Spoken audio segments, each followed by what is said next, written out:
నమస్కారం ఘంటారావానికి స్వాగతం. ముందుగా ప్రధానాంశాలు.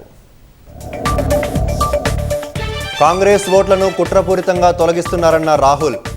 ఆరోపణలు కాదు ఆధారాలున్నాయన్న రాహుల్ గాంధీ.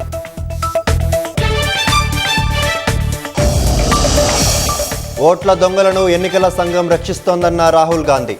కర్ణాటక సిఐడి అడిగిన వివరాలను ఈసీ ఇవ్వడం లేదని ధ్వజం.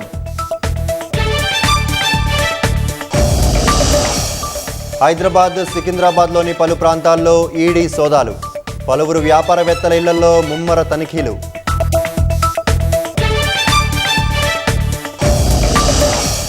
సికింద్రాబాద్లోని పలు ప్రాంతాలని ముంచెత్తిన భారీ వర్షం.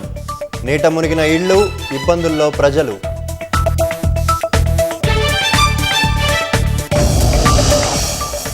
భారీ వర్షానికి ఉత్తరాఖండ్లోని చమోలీలో విరిగిపడిన కొండ చర్యలు. 7 గల్లంతు. ముమ్మరంగా కొనసాగుతున్న సహాయక చర్యలు.